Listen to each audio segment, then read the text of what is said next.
My brother proposed to my fiancée at a family dinner, and I punched him.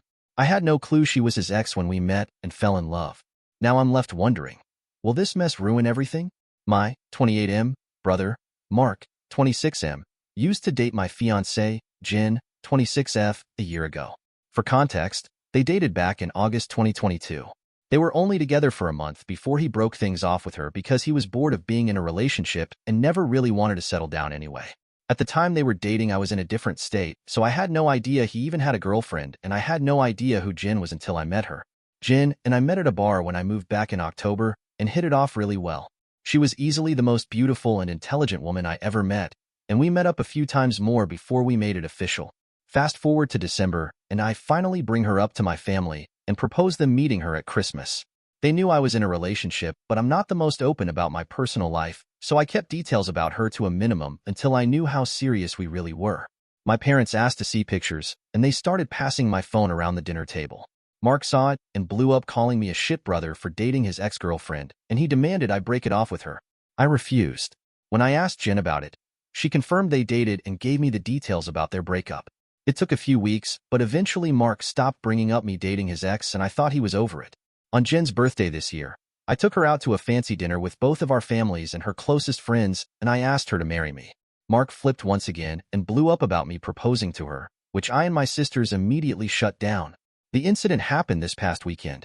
Mark had been pretty quiet about the whole thing for the last 2 months. I didn't see him much and figured he went low contact with me, which I had no problem with.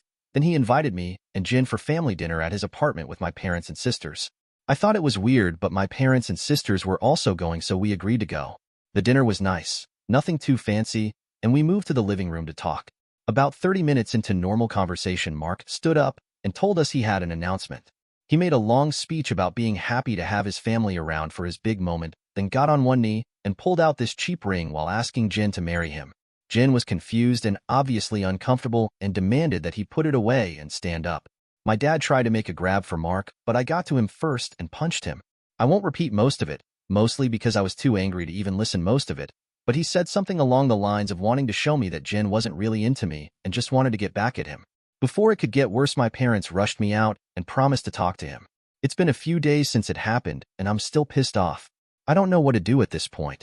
I'm scared Jen might have second thoughts marrying me because of this. Any advice? Edit. Same post, later that day. First, thanks for reading and responding. I've been reading the comments between last night and this morning, and valid points were made. There isn't an update since the only people I've spoken to since that dinner is Jen and my little sister. I want to clarify a few things that I saw in the comments. Jen and I are newly engaged. It was one of those feelings where we both knew we were in it for the long run. As fast as it is, I'm sure about her. When we met, I was the one who approached her, not the other way around. Whether she knew or had suspicions of us being related, I don't know. I asked after finding out they dated, and she says she had no idea. I didn't have a reason to doubt that, but I can admit this, seemingly, overreaction on Mark's part does raise red flags. I had no idea she and Mark dated when I met her. Mark and I aren't close at all. We used to be, but as we grew up we drifted and talked less and less. Before I moved back, we didn't really speak much aside from special days like his or my birthday. Jen knew of my family, but not much until I decided I was ready to introduce them to her. When she and Mark met again, I didn't get a sense of any residual feelings on either part. She didn't treat him like a stranger, but she also wasn't overly affectionate with him either. I was told this was a relationship that lasted a month. I didn't think I needed permission from Mark to ask her to marry me, but maybe that was wrong of me. I'm not sure. That being said, I plan to talk to Mark this weekend to lay everything out on the table and figure out what's up. I never asked for his side of their relationship, which is my fault for not doing my due diligence. If anything major or enlightening happens, I'll update. But for now, that's all I have. Relevant comments. Don't give in to the, but he's family comments. Thankfully, I haven't heard that he's family shit much aside from my mom and a few aunts. They know me well enough to know our relationship isn't enough for me to put up with his disrespect, especially towards my fiancée. They'd be wasting their breath. On fiancée. Yeah, I don't think I have to worry about her going back. Safe to say she can't stand him either, lol. Update 2 days later. First, I want to thank everyone for reading. It's been a busy weekend, so I haven't had the chance to reply to many people, but I did edit in responses to the most common questions I saw in the comments of the original post. Again, thank you. I appreciate it all, even the criticisms. Now for the update. I called Mark and asked him to meet up with me at my place to talk. I told him I would prefer Jin to be around for the talk as well, but I was cool with it if he didn't want her there. He agreed to talk to both of us and showed up at my place around noon today. It was pretty quiet for a few minutes before I started the conversation. I apologized for not warning him I would be proposing to Jin, and I apologized for hitting him. He said it was whatever, but he appreciated the apology. I told him what Jin had said about the relationship and breakup when I asked her about it, and I asked him to confirm if it was true. I pretty much said that his reaction throughout this whole thing has been extreme, and I wanted to make sure I wasn't misunderstanding their relationship or downplaying how serious they were. He confirmed that they only dated for a few weeks, and he broke up with her because he lost interest. Jin asked if he was acting like this because he still had feelings or regrets about ending things with her. He said he could admit he thought she was more attractive than when he last saw her, but there weren't any feelings or regrets.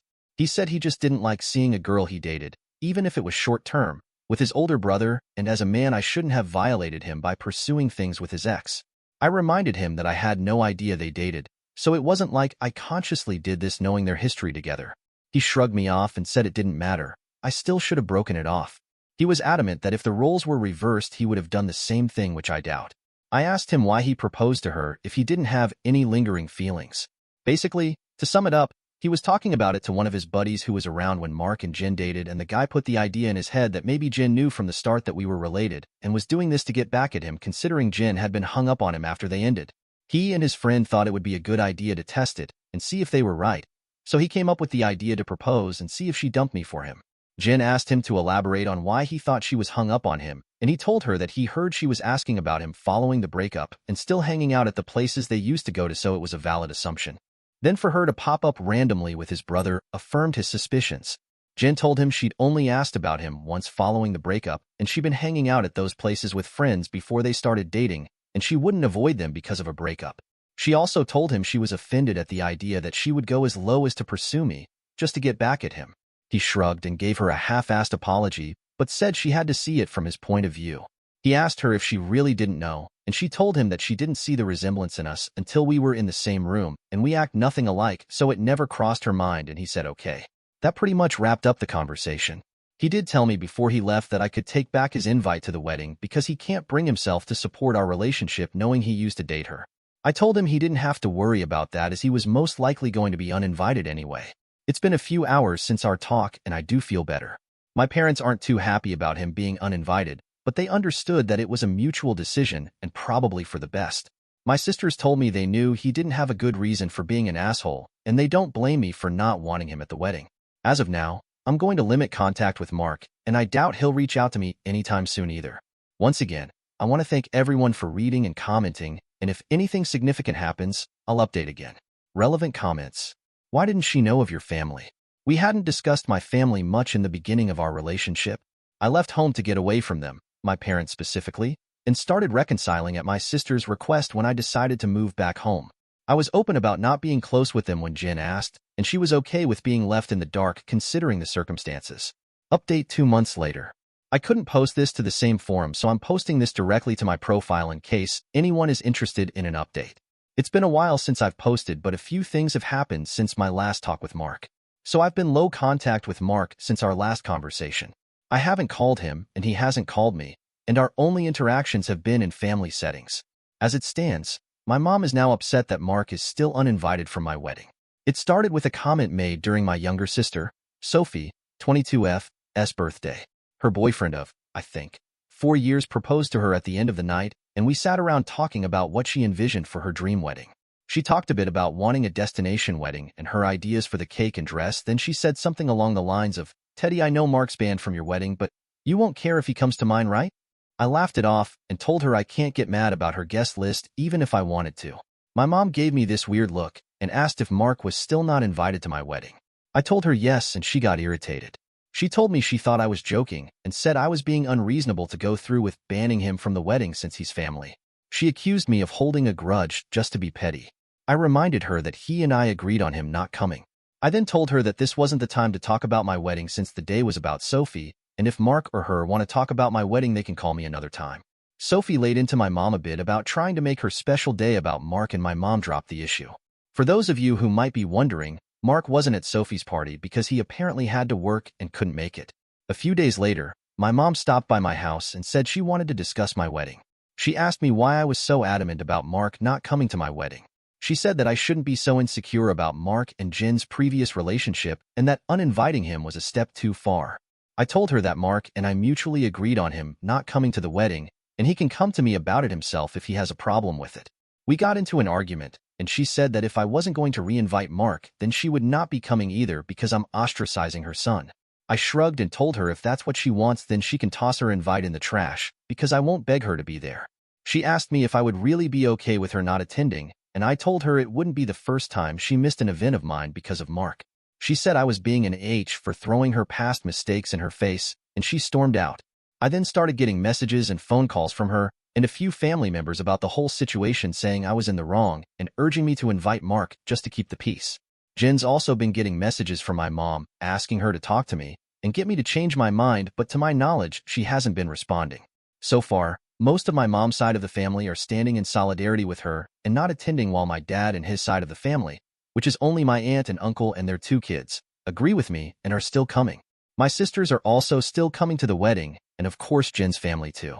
Also, I talked to Mark about it and asked him if he had a problem with not having an invite. He said he uninvited himself in the first place, and he doesn't get why they're making a big deal because he still doesn't want to go. He told me to leave him out of the fighting because he's not involved, and he says he'd tell her the same. As of now, I'm back to being low contact with my mom, but my dad and I are still on decent terms. I'm still deciding on whether I'll re-invite my mom and her family, should they change their mind about the boycott, but the chances are low, and I told my dad this too, which he understands. For now, Jen and I started looking into downsizing the venue since the guest list is significantly smaller. Update 3. My mom is uninvited from the wedding indefinitely. About 2 weeks after she decided to not come to the wedding, she stopped by and said she wanted to clear the air and talk about everything. We agreed and invited her in to join us for dinner. Jen made her a plate of food, and I asked her if she was still planning on not coming to the wedding. She said that while she wants to, she can't get over me not inviting Mark because of a simple mistake. I reminded her that his simple mistake was proposing to my fiancée with me, sitting less than 3 feet away from him, and she said it was just a joke. Jen asked her why she wanted to talk if she was maintaining the same stance on Mark coming to the wedding. She said she wanted to talk to Jen, and she was hoping Jen would hear her out and talk me into inviting Mark again. She apparently assumed I was at work, and she'd be able to catch her alone. Jen politely told her that she understood her thought process, but she wouldn't have had that conversation anyway without me present, since this is about my brother. My mom made a comment somewhere in the lines of Jen being spineless and unable to have a conversation without me thinking for her, which started a pretty heated back and forth between the 3 of us before Jen told her to get out. She got up and started walking towards the door, and my mom followed her, still screaming at her. By this point, she's yelling about her tearing our family apart. While Jen was unlocking the front door, my mom grabbed her hair and pulled her to the ground, still screaming. She hit her and tried to claw her face, and I dragged her off of her and threw her outside. She banged on the door for a few minutes, while I made sure Jen was okay before she left and called the both of us repeatedly. When I was sure Jen was okay, I texted my mom and told her not to bother reaching out again because we'll never speak to her again. I called my dad and sisters and told them what happened too. My dad was surprised and tried to make excuses, saying she'd been stressed about this whole situation for a while. My sisters say they knew she'd snap eventually since she's always been a crazy by dash, and they said they'd come make sure Jen is okay. I asked Jen if she wanted to press charges, but she declined and said she only wanted to cut contact with her for good. I told that part was obvious, but she should still talk to the police since she was physically assaulted, but she doesn't want my mom to get arrested. My sisters and Jen's mom came by to comfort her thankfully, so she's doing okay. My mom is blocked on everything until Jen says otherwise. I genuinely don't know what to do now. Jen doesn't want to go to the police because she'd feel guilty having her arrested over this, but my sisters and I want to convince her to, and I'd at least want documentation in case something happens in the future. Relevant comments.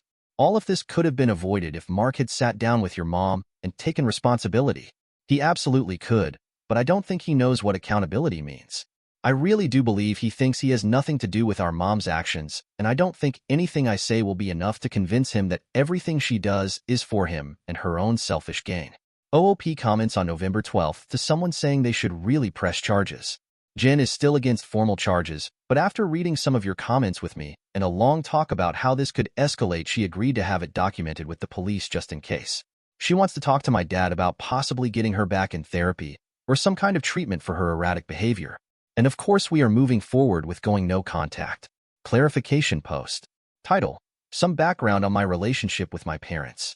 Some people were asking questions about my mom and my decision not to be open with Jen about my relationship with my parents. I figure I could give some background on why we're so strained. Like some of you said, Mark was the golden child. Mark was my mom's baby boy, and she didn't do much to try and hide it. They didn't spend much time with my sisters and I like normal parents did with their kids unless they had to, but they'd spend time with Mark as often as possible, like taking him out shopping while we stayed with a sitter, or bringing him home his favorite food and toys from the store when they'd shop alone. He usually got better things compared to the rest of us, like new expensive clothes, while ours were thrifted, or new toys, just for him compared to old toys we had to share with each other. If my sisters and I got gifts, they were for us to share, but my mom made it pretty clear that Mark's things were only for him and we shouldn't touch it. When Mark would screw up, I get punished for not being a good role model and showing him the proper way to behave. For example, Mark went through a phase of breaking his toys and I got the beating because obviously he learned that behavior from me. When he was 8, Mark got in trouble at school for trying to push a kid down the stairs. I was grounded for 2 weeks and told to apologize to the kid for not teaching my brother right. When I turned 13, I pushed for my parents to start giving me an allowance. They agreed as long as I did household chores like mowing the lawn, taking out the trash, raking leaves, etc. It was usually somewhere around $25 a week to help me start saving. Mark saw that I was getting money and he begged my parents for an allowance too. Instead of making him work, $10 of my allowance money was given to him each week because we were doing such a good job with our chores that he never touched. Whenever I asked him to help, he'd tell me it's not his job to do chores, so why should he bother? It was around this time that I started really distancing myself from my brother. By the time I entered high school, we only talked to each other when we needed small favors or when we absolutely had to. I got my first job when I turned 17 because I wanted to finally get my own car and make money that they couldn't force me to give to Mark. My oldest sister Maggie helped me start my own bank account and showed me how to properly budget and save my money. I got my first car at 18 after all of my hard work. When Mark got his license, my parents asked me to let him use my car to get around and for extra practice behind the wheel. Reluctantly, I agreed, and for a while the arrangement was fine. Mark used my car when I didn't need it and helped maintain it pretty well. When he expressed wanting my parents to buy him his own car, my mom came to me and told me to give him my car because he needed it more. When I refused, she threatened to kick me out. We got in a fight that night, which ended with her giving Mark my car and taking me to transfer ownership of it to him within the following few days. Since I didn't have anywhere else I could go at the time, I just sucked it up and signed it over. When I graduated high school, both of my parents skipped my graduation because Mark didn't want to sit in a long ceremony just to see me get a piece of paper, and my mom didn't want to leave him alone for the night. So I only had the support of my sisters and my aunt and uncle who wanted to take me out. They ended up having to bring me home at my parents' request because they made me dinner to make it up to me. It was a dinner I couldn't eat because my mom put shrimp and chicken on the same serving dish, and I'm allergic to shellfish. IME first year out of high school, I worked 2 jobs to buy myself another car, and at the start of the new school year, I moved away for college and cut contact with them. They, mostly my mom, tried to reach out for the first few months via social media and Sophie, but I never responded, and I told Sophie she would be cut off too if she kept trying. When she couldn't get to me through Sophie, she tried going through my older sister Charlotte and a few times through Maggie and Mark until I threatened to file a restraining order for harassment. It was a bluff because I had no idea how to do it, but it managed to scare her off, and the most I got from her was happy holiday texts over the years. Around the time I moved back, Charlotte told me they had been seeing a family therapist at Charlotte's request, and my parents wanted to apologize for their treatment of us. I was hesitant, but I agreed as long as they would be genuine, and the reconciliation process started when I moved back home. That doesn't even scratch the surface of everything they put me through, and it took a lot for me to even begin to let them back into my life. When I met Jen, I wasn't sure where my relationship with her was going, or where my relationship with my parents was going. I didn't want to mention my family at all, mostly because I was ready to cut contact again if I needed to. Jen was understanding of it being a sore subject and didn't press for more. I hope this helps shed some light on some of the questions I've been seeing pop up. Relevant comment on why OOP didn't have reconciliation depend on them reimbursing him for the car. Getting reimbursement for the car wasn't a hill I was willing to die on since the damage was already done. Even now, it's hard to believe Mark was the favorite. There wasn't anything really special about him. I don't mean that as an insult either. He was just a regular kid. My parents weren't having fertility issues. He wasn't a miracle. Wasn't a meal ticket. They weren't having marital problems and using a baby as a band-aid. He was just born, and they decided to love him more than us. And believe me, they didn't think this was normal. They just have a soft spot for our parents because they're our parents and they believe they have redeeming qualities. You sure you're not adopted? I'm biological. Unfortunately, they couldn't deny me even if they wanted to haha. I used to make excuses for them, but after a while, I had to admit that they're just two people who should never have had kids. Update 17 days later. I want to thank everyone who's taken the time to give me advice on what to do going forward and all the kind messages and comments I've gotten over the past few days/weeks. Jen and I have read the comments together, and everything is appreciated. To answer the most common question about why I chose to reconnect after everything, the short answer is because I would do anything for my sisters. Charlotte wanted the entire family around and for the birth of her first child and to help her while she adjusts. She didn't want part-time aunts and uncles who would only visit her kid during birthdays and holidays. She was never the type to ask for much of anything growing up, so when she asked if I would be willing to try for her, I agreed because it would make her happy. I also think part of me hoped that maybe they'd changed. I don't regret trying to reconcile either. My parents are still terrible, but I met the love of my life, so I call it a win. A few people wanted to know if there's an update, so here we go. Sorry if it's a mess or confusing, a lot has happened. We filed a report with the police and were told that even though Jen doesn't want to pursue anything, it's not up to us to decide whether it goes further, but they would keep our preference in mind.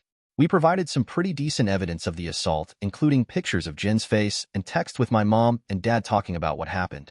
We were advised to report and record any other incidents with my mom going further in case anything else happens. Considering where we live, I doubt it'll go anywhere, but at least we have it on record. I got about 100 angry text messages that tell me they at least spoke with her regarding the incident. My mom tried to corner me leaving my job and screamed at me about trying to ruin her life. She kept screaming that I was an awful son for trying to get her arrested over a small misunderstanding, and she didn't understand what she'd done to deserve being punished like this. I told her that if she didn't like being in legal trouble, then she shouldn't have hit Jen. She demanded I tell the police to forget the report, which I refused. I told her exactly what the officer said about it being out of my hands. She had a tantrum in the parking lot and hit me a few times, just on the chest and arm, before security intervened and dragged her off the property. I had to talk to my boss about the incident. Luckily, she was understanding of everything going on after I explained what was happening. When I got home, I told Jen what happened. She was upset and asked that we discuss the plan with my family moving forward. It was a long talk, but we took the advice of some Redditors and decided to go completely no contact with my family aside from my sisters. We agreed that having them in my life is adding unnecessary stress for the both of us, and we aren't even married yet. She told me she wanted to consider moving away and putting some distance between us and my family. She said that she tried to stay out of my family issues because it's not her place, but she refuses to put up with my mom and her behavior or my dad enabling her abuse. A lot more was said, too much to put in this post. But I agreed with her that they were more trouble than they're worth, and I also don't want to put up with this anymore. I also agreed to go to therapy, and she's helping me find a therapist. I decided to call my dad after our talk and let him know I would be going no contact. He didn't answer the first time I called, so I left a message asking to have a long talk. When he called back, he asked if it was okay for my mom to be a part of the conversation. I told him it was okay since she needed to hear what I had to say too. The conversation went about as well as you could expect. I told them both that Jen and I are cutting them out of our lives. My dad demanded to know why I would do something like that after going through all the trouble of repairing our relationship. I told him that this entire thing with Mark has shown me that nothing is actually repaired between us and, as far as they're concerned, the world revolves only around my mom and my little brother. I told them that their continued favoritism of Mark has brought our relationship to a point of no return and that I wasn't interested in holding on to a failing relationship. I told them that I agreed to reconcile for Charlotte's sake, but I don't appreciate all of the disrespect towards me and Jen, and that I wouldn't put up with it anymore for both of our sakes. To my mom specifically, I told her that I was tired of her using me as a scapegoat for her bad parenting and Mark's attitude. I also told her that I would never forgive her for what she did to Jen and what she did to me and my sisters growing up. She started to say how I should move on like my sisters have, but I cut her off and told her that she should take their forgiveness and move on because she would never receive it from me, especially after everything she's done these last few weeks. She started crying and asking me how I could treat her like such a villain. I told her she could only be upset with herself because I've done nothing wrong. She cried harder and told me how much she regretted having me and how I've only tried to ruin her life.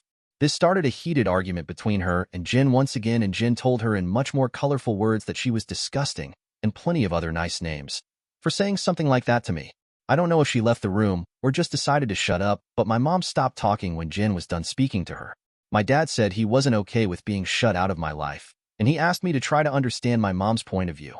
He said that she was also struggling because her kids were at odds, and I was being unfair to punish her for her struggles with raising and caring for us. The last thing he said was that we were a family and I shouldn't let past mistakes stop us from moving forward together. I told him that the only person she ever cared for was Mark and herself, and there was nothing he could say or do to make me change my mind. I told him that it was up to him whether to keep my number, but I would be blocking him and my mom everywhere, and I wouldn't be reaching out again. Then I hung up. Afterward, I sent a long email with the link to my posts attached to my entire family, uninviting everyone except my aunt and uncle and my sisters to the wedding. I hadn't cried in a long time, but Jen held me while I cried after writing the email, and she assured me we would be okay. My sisters also reached out to me after reading the email.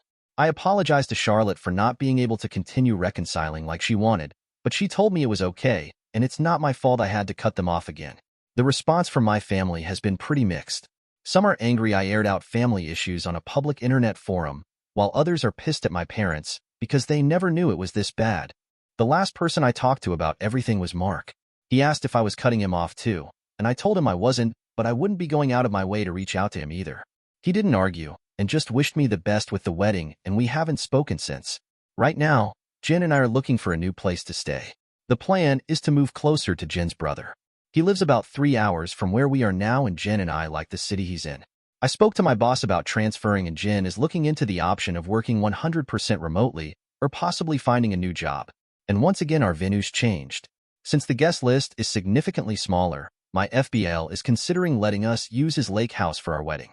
I don't plan to post any more about this unless the sky falls, at least not until the wedding, because I want to move on with life. But I'll try to answer any questions some of you might have. Thanks and happy holidays. Edit. It took a few days to post this, and I had to keep removing details before I could actually post it. If anything's unclear, I'll answer as many questions as I can. Relevant comments. Your mom might try to figure out where you moved to. Aha, I'm already anticipating the aftermath of moving. She's going to follow us when we move, because that's the kind of crazy she is. When she doesn't get her way, she becomes obsessive until she's forced to stop. I spoke with a lawyer friend of mine to see about a possible restraining order to stop her before she starts. Did Mom read the comments? According to Sophie, she's read a lot of them and doesn't think Reddit strangers have the right to tell her she's a bad person. LOL. I don't think there's any amending left in me. Wish them the best, just as far from me and my family as possible. Update 10 months later. Hey everyone, it's been a minute since I posted here. Things have been busy, but I saw a few requests for an update. It's small, but here it is. I have a wife and a newborn daughter now, smiley face. We found out Jen was pregnant around the time of my last post, so that pretty much kicked us into overdrive as far as moving away and starting fresh in a new place. I was able to transfer to a different location, and Jen found a new job here that lets her work remotely. We got married 4 months ago at her brother's lake house. We didn't plan to have the ceremony so soon, but we both didn't want to wait for the baby to arrive to get married. Jen also found a dress that she fell in love with and didn't want to get too big to wear it. It was a small ceremony with mostly her family present, but my sisters, aunt, and uncle did attend. I know some people probably wanted to hear about a huge blowout at my wedding, but it was easily one of the best days of my life. My daughter was born early last month. She's beautiful, happy, and healthy. Jen's also doing okay. The last stretch of the pregnancy was hard for her both emotionally and physically, but since giving birth, she's been doing better. She's seeing a doctor regularly during this postpartum phase due to complications she had during the pregnancy, but so far there aren't any major health concerns for her. Besides complaining about the doctor visits, I don't think I've seen a frown on her face since we've brought our daughter home. As for my parents, I haven't heard from my dad, but my mom did reach out a few days after the wedding. Apparently my uncle sent them some of the photos they took at the wedding. My mom made a fake Facebook page and started spamming Jen and I with angry messages about excluding her from both the wedding and from Jen's pregnancy. She went on a lengthy tirade about being entitled to being part of her grandchild's life and about how unfair it was that she wasn't allowed to be present in our lives. She asked to come visit us, demanded we visit her, and even asked to be in the delivery room, all of which was quickly shut down by me. I screenshot everything and emailed it to myself in case I'd need it for a PO in the future, then I blocked her. I haven't heard from her since, but I know she's been harassing my sisters to get us to talk to her. I don't know what, if anything, they're doing about it, but I did make it clear that we have nothing to talk about with her. For everyone wondering if Mark and I have been in contact, the answer is yes. He called after we came back from our honeymoon and congratulated us on the wedding and pregnancy. We did have a long talk about everything that happened. I won't go into detail, but we both got to say a lot, and he did offer both me and Jen what feels like a sincere apology for what he did. We've been texting a bit here and there since we talked. It's mostly just small talk and life updates, but he did invite me to have a drink with him next time I'm in town. I don't know if I'll accept it, but I told him I'd think about it. Thanks everyone for the support and well wishes you've all given us. Sorry if this update was all over the place. Edit. Just to clear it up before anyone asks, Mark doesn't know where I live and likely won't know in the future. If he chooses to give updates about my life to my parents, that's his choice. I won't give him any details that he can pass on that would help them pop up unannounced. Unfortunately, even if we are able to form some sort of relationship, I'll never be able to fully trust him. OOP's comment. Commenter. Congratulations to you and Jen on welcoming this new addition to your family. That's amazing news to hear. We knew that the fact your mom got very unhinged after getting both news was a huge possibility, and she made it known to the world. Word of advice. Document everything she does, says, sends. You never know if a cease and desist is on the cards for you. Let's hope not, but better to be safe than sorry. Congrats again and soak up all those newly born snuggles. They are the best. OOP. Hey thanks, smiley face. Being a new dad has got me anxious, but I think I'm doing a pretty good job. Trust me, I've been embracing all the snuggles, spit, and tears she's been offering. I can't say I'm surprised to hear from her, but I've been keeping everything documented with the advice of my lawyer. I'm hoping we won't need the PO, but anything can happen.